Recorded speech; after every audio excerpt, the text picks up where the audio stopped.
Are people afraid of you, Beth? Uh-huh. Who's afraid of you, Beth?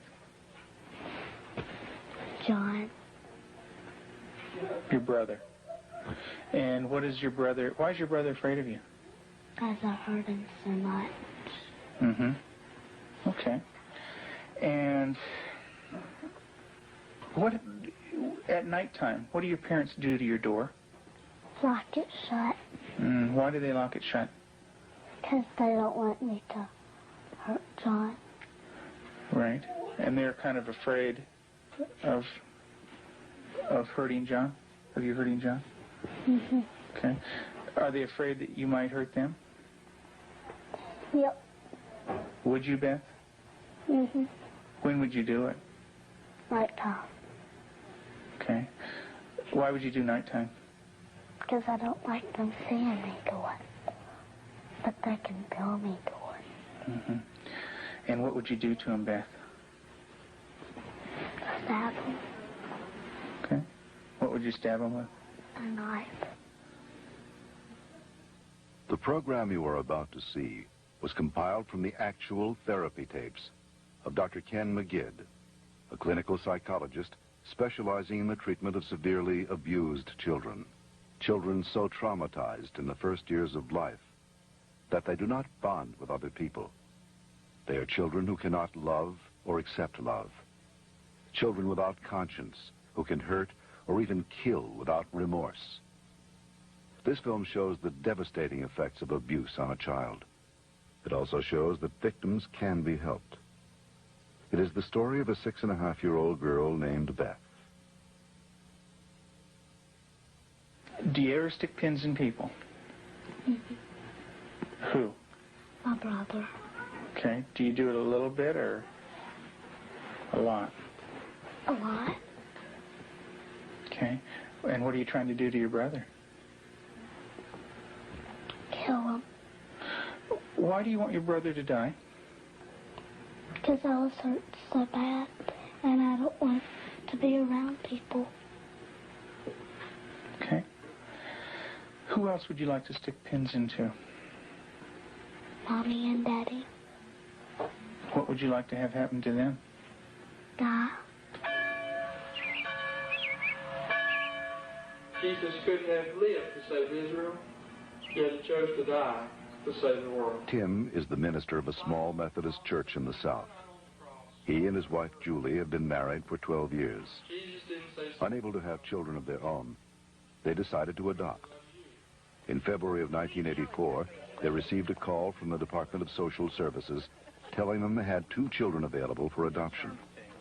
They were told that Beth, 19 months old, and her brother Jonathan, 7 months old, were normal and healthy. We did not need children to make our lives complete.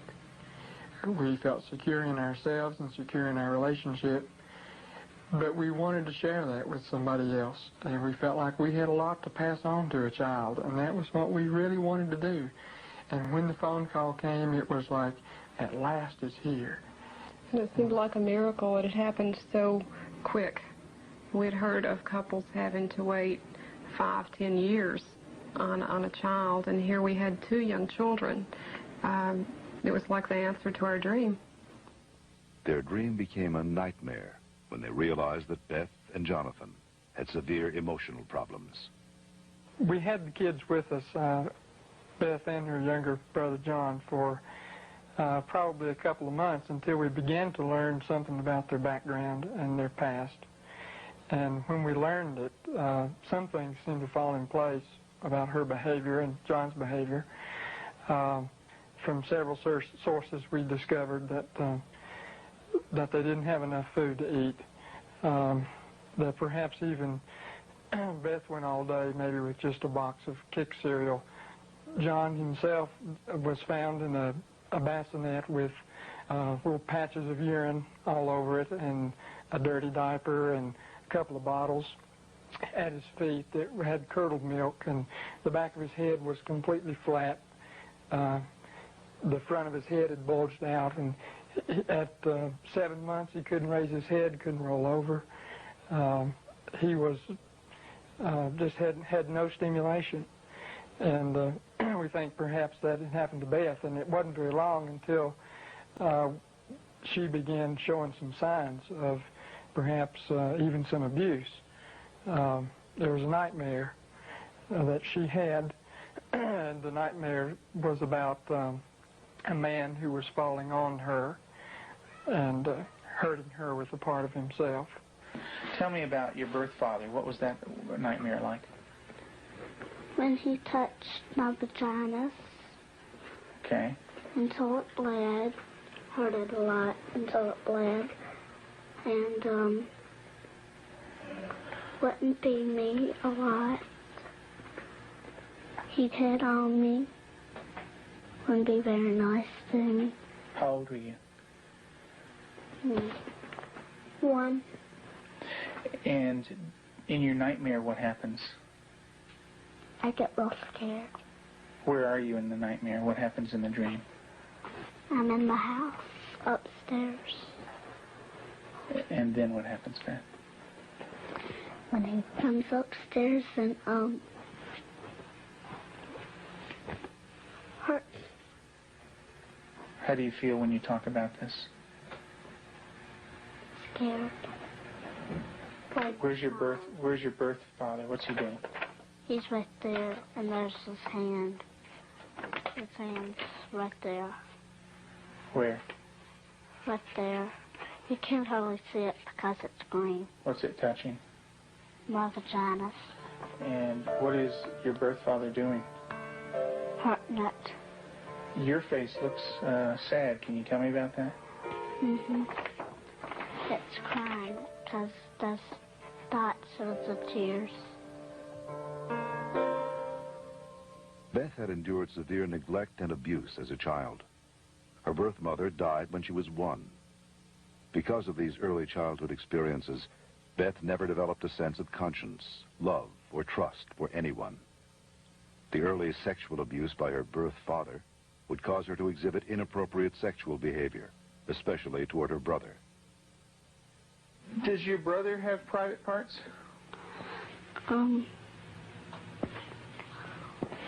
Yeah. Yeah? What is his private parts? Penis and butt.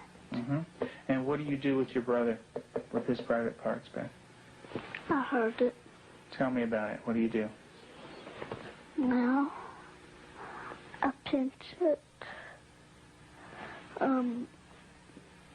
squeeze it, kick it. When you do things to your brother's private parts, what does he say? Stop. Okay, tell me that.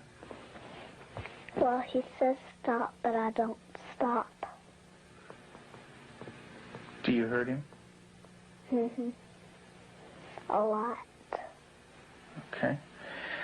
And would you like to do that to other boys? When I caught her with Jonathan one morning, she was molesting him.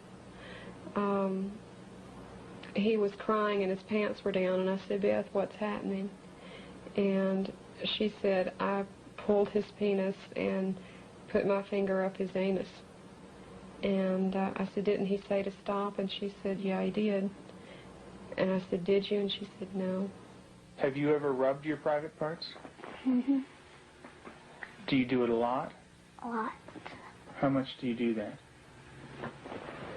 Not every single day, and that's until I did it every single day until it got real bad and messed up, and I had to go to the doctor, and I did not like it. What do you mean by real bad? Well, it looked real raw, got all kinds of boo-boos on it, germs, a lot of stuff on my hand. And it bled? She started to masturbate at inappropriate times. I remember one time, specifically, when we were at the hospital waiting for Tim to come out. He was there visiting. And Beth and John were in the back seat, and I turned around, and she had her legs spread and was masturbating in a public parking lot. And I had tried to explain to her numerous times before that that's private area. You don't do it in public places. And gone over that with her, and and it never seemed to faze her. And Julie, how often would your daughter masturbate? daily, constantly. Do you have animals, Beth? 4 of them. Can you tell me their names? Clyde, Shuggy, Darcy, and Annie. And Daddy said a day ago that there was a stray cat who did not have a home, so Daddy was taking care of it and took it to the vet when he had his flight to go. And what do you do to the animals, Beth? Stick them with pins. Do you stick them a little bit or a lot? A lot. What are you trying to do to the animals, Beth? Kill them. What do they do when you stick them with the pins? Well, Annie cries. She's a dog. She got baby birds down out of the nest, and we thought maybe she was just curious. So we explained that she could hurt them, put them back, and went through a whole sitting down and talking to her about the problem of it. And the next day we went out to check the baby birds, and they were on the ground dead with their necks broken. Let's talk about what happened once when you were smaller, when you found some baby birds in a tree. What did you do then? I took them out. Mm-hmm. And what did Mom say to you? That the mother will not come back if somebody touches her baby. Mm-hmm. Are the baby birds kind of small? Can you describe them for me? Well, they don't have their eyes open, but they can hear me, and they look up. Are they kind of helpless? Little baby birds? Can they fly? No. Can they run away?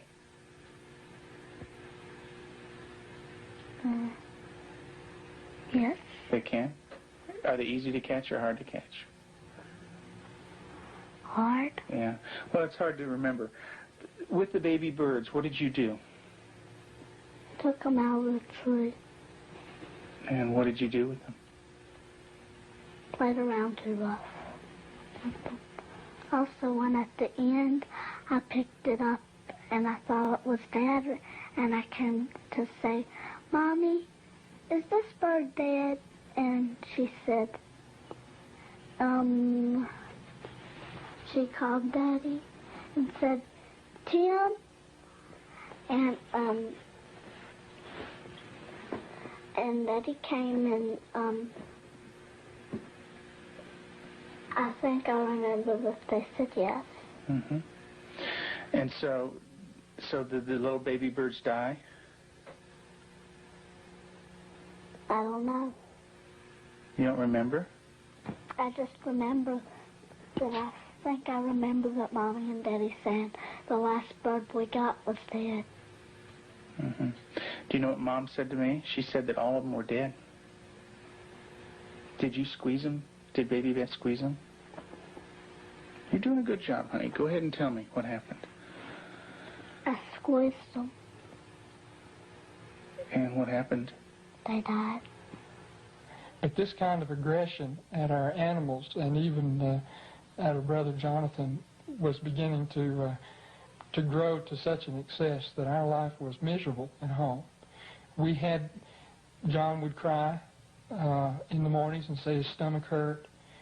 For the longest time, we thought maybe this child has some problem with his intestinal area, or maybe he has allergies, and so we tried to get all that checked out. Come to find out, Beth was coming out of her room and hitting him in the stomach. And so as a last resort, just to protect him, we had to tie our door shut. So I guess for the last 3 or 4 months now, we've had to tie her in at night, sort of barricade her. The repercussions of Beth's tragic childhood led to uncontrollable rage. Despite the love and nurturing of her adoptive parents, she took this rage out on herself, on her brother, and on them. Her acts of violence became more and more cruel and frightening. Well, I noticed several, like paring knives in the kitchen, missing. And my first thought was Beth. And I felt a little guilty about it at first. I thought, nah. But I really didn't even mention it to her. They'd been gone several weeks. She was sitting at the table drawing and mentioned to me, "What do those knives look like that are gone, Mom?" And I said, "What knives, Beth?" And she said, "Weren't they kind of silver and about this big?" And I knew then, and then this little smile that's not a sweet smile, but a malicious type of smile. And I knew then, I thought, she's got them. Tell me about the knives. Where did you get them? From the drawer. And where else? Do you remember? Mm-hmm. Tell me about it. I got them from the dishwasher. What kind of knives?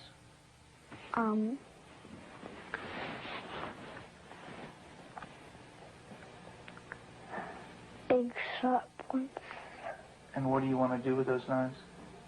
Kill John and Mommy with them, and Daddy.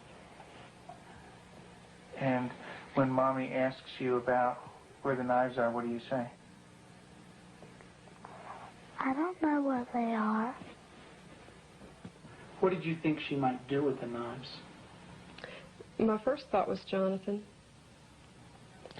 And the reason we thought that was that she had, by this time, she had tried to kill John on several occasions and openly admitted that. In the basement, she was hitting his head against a cement floor. I heard his screams and ran down and had to literally pull her hands off, and she looked wild-eyed.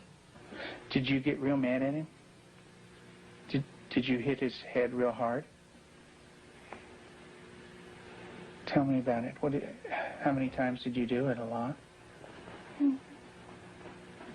What was the floor like? Cement. And what happened to your brother? Tell me about it. His head hurt real bad, but his chin, he had to have stitches in it. Could you stop? Use your words, Beth. No. Okay. What was your brother doing when you were doing this? Playing with the toys. Okay. Was he asking you to stop when you were doing it? What was he saying? He said, "Beth, stop." And what did you do? I didn't stop. I just kept on hurting him. What were you thinking when you were doing that? Thinking of killing him. How did you stop? What made you stop? When I heard Peter walking across the kitchen. Mm-hmm. It made me stop because I thought Mommy and Daddy were coming. Okay. Did Mommy come? What did she do? She sent me to my room. Okay.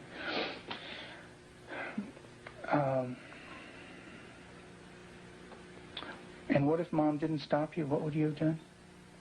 Kept on doing it. And what about...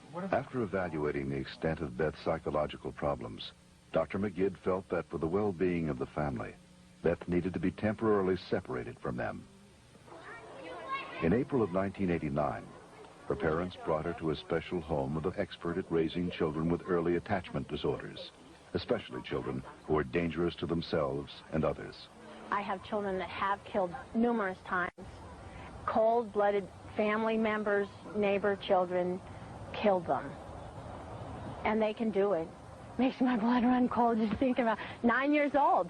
People don't think a 9-year-old is capable of cold-blooded murder, but they are. That attachment break does severe damage to the heart, the ability to care and the ability to love. If they don't care and they don't love, They're capable of anything. We're very strict about everything. Everything is completely monitored. We take complete control because a child who's unattached does not trust. And because they don't trust, they don't allow anybody to be boss of them. So we take complete control. They are not boss of anything. They have to ask to get a drink of water. They have to ask to go to the bathroom. They have to ask to leave our sight. Part of that is because we cannot trust them because of the damage that they've done before. Beth, would you like to say grace, please? Dear Heavenly Father, thank you for this good day and everybody doing good. In Jesus' name, amen. Amen. Amen.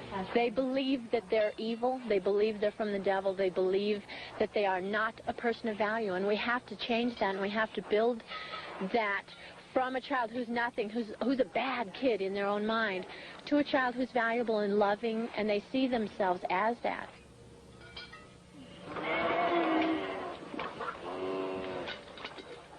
You don't have to bite this. When they do a chore well, we can say, you did a good job, you're a good worker. And then it just builds that self-esteem little by little so that they change the way that they see themselves.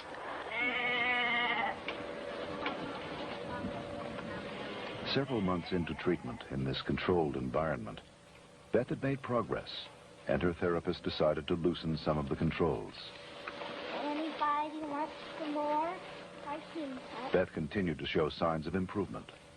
She began to develop a sense of right and wrong. She seemed to respond to affection, was more outgoing. Gosh, you don't have to like She went to public school, made friends at the local church, and even sang in the choir. And you're going to go into Sunday school again this morning? Yeah. And get stickers? Maybe you could put one on your nose. Through the years you made it clear that the time of Christ was near, though the people couldn't see what Messiah ought to be. Though your words contain a plan, they just could not understand. That's Elijah. Mm-hmm. Yeah, it's a beard. See his beard. There's his nose, and that's his... Oh, I see. Yeah, see his beard is kind of flowing in the wind and everything. Elijah taken up into heaven, the fiery chariot. Huh? Well, that's Elisha. That's the other prophet that took Elijah's place. And he was left, and there's Elijah, You know? And he learned about sheep. And the Lord is my shepherd. Mm-hmm. March 3rd, you just got that yesterday, huh?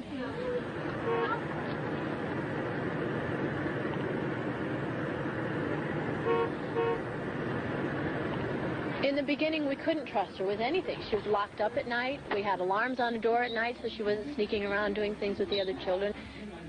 We don't worry about that anymore. There's no alarm on her door at night now. She sleeps in the same room with my own daughter, and I trust her that much. She brushes the dogs, and I trust her that much. Because she has earned that trust. She's learned it. She has a heart, and she has a love inside, and she feels bad when she does something now. In the past, because she didn't have a conscience, she didn't feel anything when she did something bad. There was just no feeling there. And now she does feel bad, and it shows in her face. I believe that Beth can make it. She's got a really bright mind. She's got a good heart now, which has done a lot of healing. She's got a really super set of parents. They're powerful, they're knowledgeable, they're motivated. She's done a lot of good work with you in therapy, with Cannell and with myself. She wants to heal, and that's the number one key. And she wants to heal because she has a family that really cares about her, and she wants to be with them. Do you know where that anger came from? That's when my birth dad hurt me. I had it all inside, and I remembered it, and I started doing it. And what did that do when it was inside you? It made me want to hurt people really bad. And who did you hurt? My brother, my mom and dad, and animals. And animals. Who did it hurt the most? My brother. Who did it hurt the most? Me. Why don't you tell me that? It hurt. It hurt me the most. How did it hurt you the most? Because when I hurt other people, I'm hurting my good self. How do you feel right now, Beth?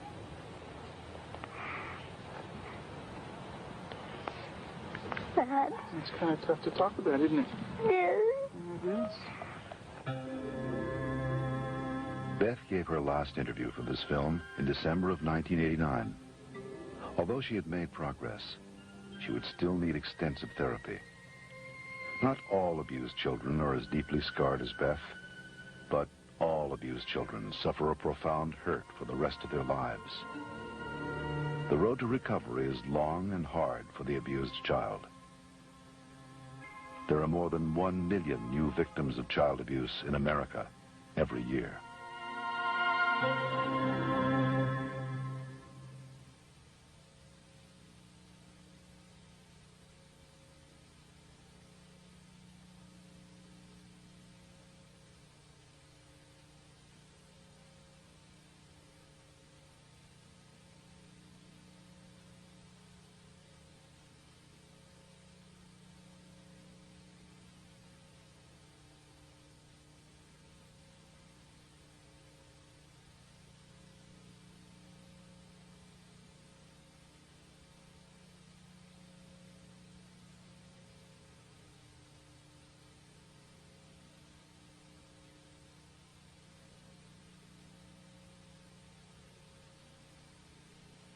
For further information on the prevention of child abuse, write the National Committee for Prevention of Child Abuse, Post Office Box 2866, HBO, Chicago, Illinois